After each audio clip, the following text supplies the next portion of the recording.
kind of reminds me of graduating from law school. Like after I got done with law school, basically like a novel from God kind of like came into my head, after that traumatic experience. I feel like it's just like these traumatic experiences inspire us, right? Yeah. Wait, you went to law school and you're a math teacher, right? Like how'd you wind up doing that?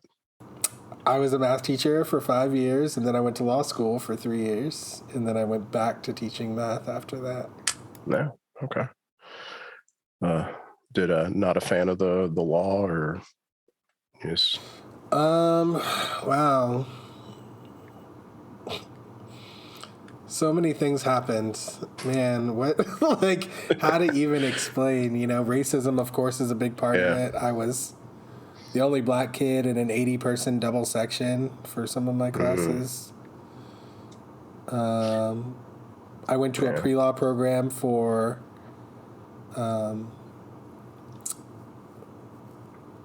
students who came from disadvantaged backgrounds, which includes white men, of course. People always think these programs, right? Like they're just like full of black people. It's like, no. There were white people, there were white men and women, there were black men and women, there were people from all over, there were immigrants, there were all kinds of people there.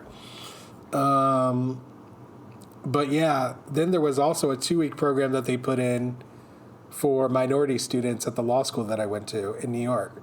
And you were with all minority students. It was great. Let me just tell you, it was amazing. And then the rest of the student body came, and I never saw those people again. It was like it had never happened. It was the most jarring experience ever. Like it was really shocking, actually. And one of the things you're supposed to do in law school and that you're trained to do is to create a study group.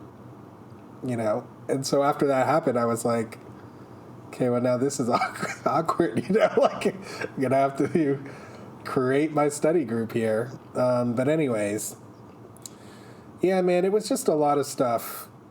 I was told by the head of the clinical programs, I was criminal defense specialist, trying to become a trial attorney.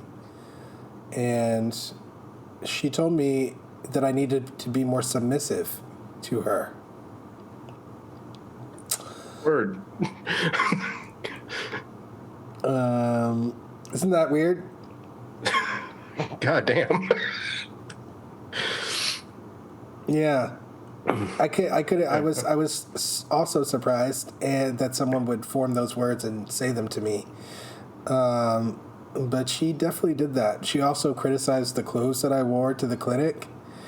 And the only reason I bring that up is because I mentioned it to her co-clinic runners, 2 professors, 2 white female professors. And her friend was trying to smooth over the racist incidents that I was encountering with this person.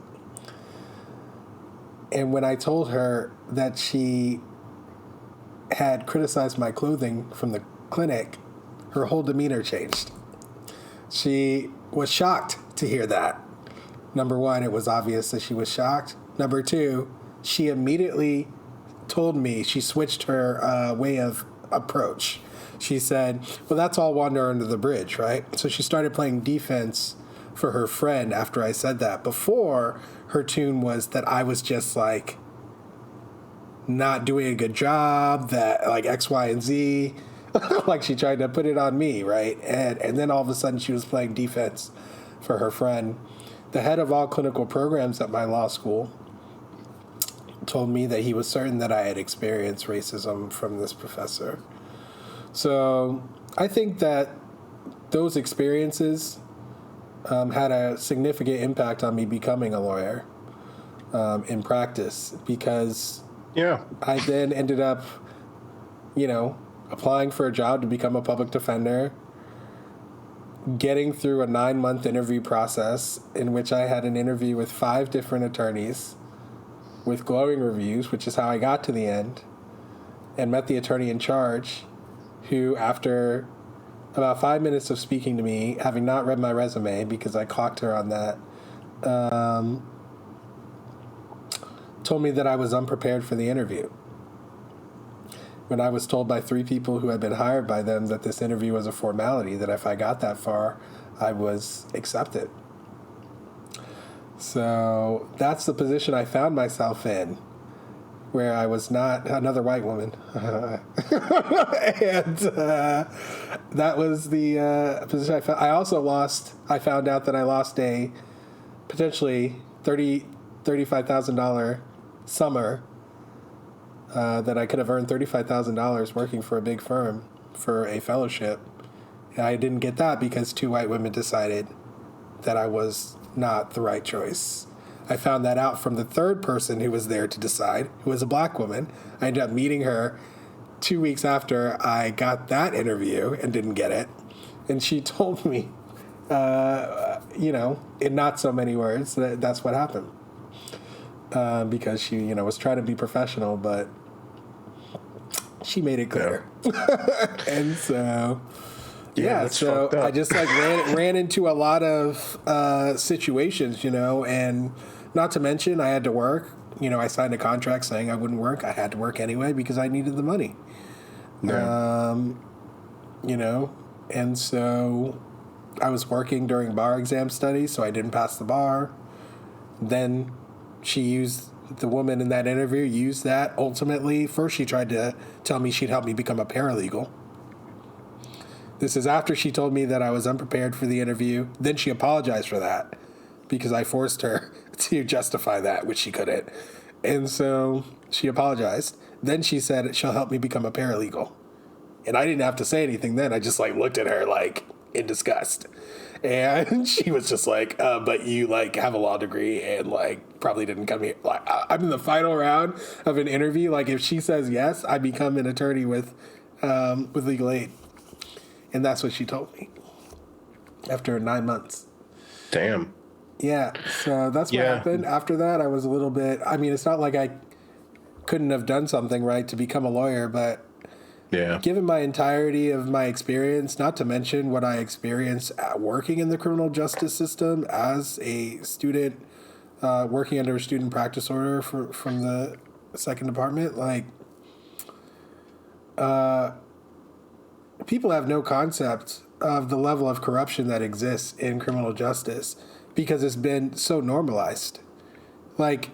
All these attorneys, all these district attorneys, they know what they're doing. They know what they're doing is wrong. Against laws that are on the books that are just not enforced. People have no concept. People's rights are getting trampled constantly for no reason. Just people's malice, just people's bad days, people's bias that gets unchecked, people's political agendas. And that's what really dictates a lot of what happens. It's kind of shocking. And everyone kind of goes along with it in this weird kind of circus. And I was a part of that for a little while. And I know that somebody has to do these jobs, but I was taken aback because I did not imagine that people were in that kind of mindset. I saw it was widespread. So, all of that together made me not pursue a legal career, basically. Yeah, that's fair. That's a lot of bullshit. I'm sorry you had to deal with that.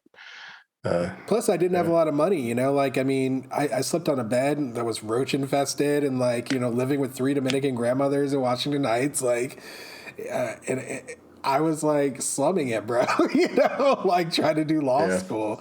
I got a judicial externship in New Orleans. I had to put all my stuff in storage I had no idea how I was even going to get back to New York to go back to school or how I was going to pay for my living arrangements in New Orleans.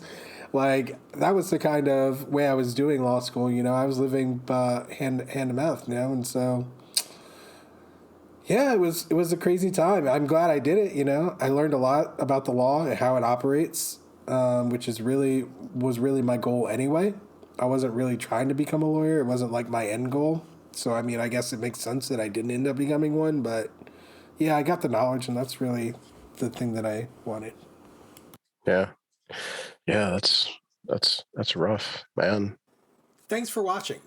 For access to the full-length conversation and all of the 2-hour-long unedited conversations that I've had on race, click the support link in the description below. Thanks for your support and see you next time.